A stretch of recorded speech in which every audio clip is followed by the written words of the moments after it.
UPPSC 2018 mains result के बाद इलाहाबाद की स्थिति बेहद खराब है। काफी जगह लड़के इस रिजल्ट को लेकर के रिजल्ट आया बवाल कर यूपीएससी रहे का, हैं। यानी कि सिविल से इधर चूंटी काट के देखा तो उसको जब भरोसा हो गया कि हाँ सच में है, तब उसने मान लिया। तो इस बार का जो रिजल्ट आया यूपीएससी का, यानी कि सिविल सेवा परीक्षा का, जो बिना लाग लपेट के कहें तो यूपीएससी का अभी तक का हिंदी माध्यम का सबसे खराब रिजल्ट है। तथ्यों को ठीक करने के लिए पहले जरूरी है कि स्वीकार करें, ये सच बात है कि सबसे खराब रिजल्ट है। ऐसा नहीं कि पहले रिजल्ट खराब नहीं होते थे, पहले भी होते थे, लेकिन इस बार थोड़ा ज्यादा खराब हुआ।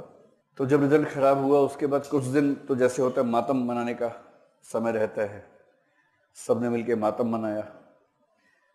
जब मातम होता है लोग नारे भी लगाते हैं, गुस्सा भी करते हैं, पत्थर भी फेंकते हैं, जुलूस भी निकालते हैं, तो वो सब भी हुआ। फिर सुविधा इसमें होती है कि एक ऐसी वजह मिल जाए जिसको गाली दे के मन शांत हो जाए, तो वजह हमें मान लिया गया। खूब लोगों ने मुझे मैसेज किए कि सब आपकी वजह से हो रहा है, तुम ही ये हो, तुम ही वो हो। लेकिन हम लोग खुद इस बात से परेशान थे कि रिजल्ट ऐसा क्यों आया, और अगर हिंदी माध्यम में हम लोग एक ठीक मुकाम पे हैं तो नैतिक जिम्मेदारी हमारी बनती ही है कि इसको समझें, और अगर ये रेक्टिफिएबल है, इग्नाइटेड अगर माइंड्स इससे के सुधार किया अमित जा सिंह सकता है तो तो कुछ सुधार ज्यादा करने का ही प्रयास कटु करें हो चले। जितना हम कर उन्होंने सकते आरोप लगाते हुए कहा कि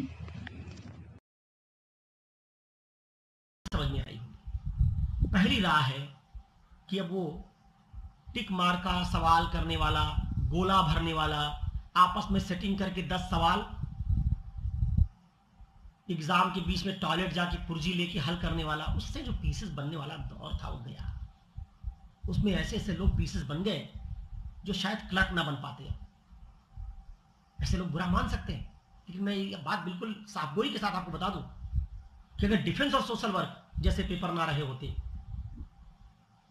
और अगर ये गोला भरना और नकल करने का सिस्टम ना रहा होता, वो जो प्रीलिम से शुरू हो जाता है, प्रीलिम से नकल शुरू हो जाती है, ये सिस्टम ना रहा होता तो आज तमाम लोग जो एसडीएम और डिप्टी एसपी हैं ये इलाहाबाद में, लखनऊ में घूम रहे होते। ये इसलिए सेलेक्ट हो गए क्योंकि परीक्षा फेवरेबल थी इनके लिए, उसका कंपटीशन का दायरा छोटा था, अच्छे सोशल ग्रुप के कारण, सीनियर होने के कारण किसी जूनियर ने इनको 4 सवाल में मदद कर दी, अच्छे नोट्स बना लिए, वही सवाल पूछे जा रहे हैं, वही सवाल रटा और वहां जाके लिखाए। अब वो तरीका काम नहीं करेगा। अब ये एग्जाम ओपन हो गया है।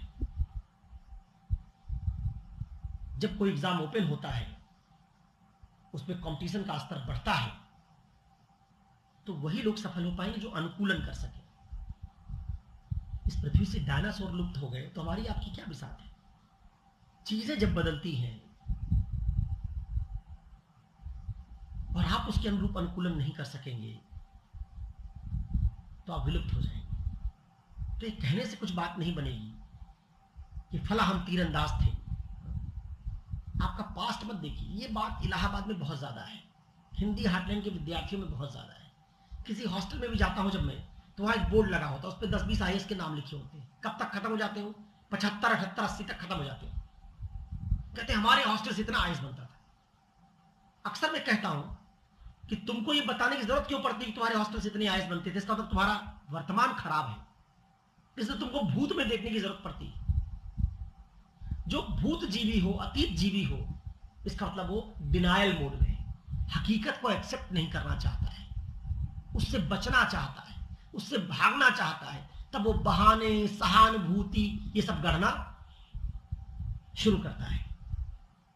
यथार्थ यही है, इस एग्जाम में अब ज्यादा काबिल लोग आ रहे हैं, जिनका आईक्यू ज्यादा है। मैंने पहले भी आपको बताया है कि हर आईआईटी में, आपको पता ना हो तो, मैकेनिकल इलेक्ट्रिकल इंजीनियरिंग के साथ विद्यार्थी फर्स्ट ईयर में फिलॉसफी पढ़ रहा है, सेकेंड ईयर में इकोनॉमी पढ़ रहा है, इकोनॉमिक्स पढ़ रहा है, थर्ड ईयर में सोशियोलॉजी पढ़ रहा है। हर आईआईटी में सोशियोलॉजी, फिलॉसफी, इकोनॉमिक्स भी इंजीनियरिंग के साथ पढ़ाई जाती है। और जिन किताबों से ये फिलॉसफी और इकोनॉमिक्स और सोशियोलॉजी पढ़ते हैं वो गाइड नहीं है। तो ये मत सोचिएगा कि इंजीनियर्स को सोशियोलॉजी आपसे कम आती है, उनको सोसाइटी की समझ आपसे ज्यादा है। टेक सेवी होने के कारण अंग्रेजी में ज्यादातर लोग पढ़ने लिखने वाले होते हैं, इसलिए वो दुनिया भर के साहित्य से परिचित होते हैं।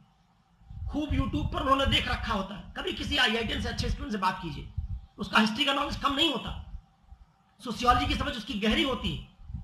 तो एक समय था ना जब हम लोग सोचते थे इंजीनियर्स हैं, इनको इंजीनियरिंग आती होगी, क्या आता होगा। ये बात गलतफहमी, इसको निकाल दीजिए दिमाग से। इंजीनियर्स को सोशियोलॉजी और फिलॉसफी भी आती है।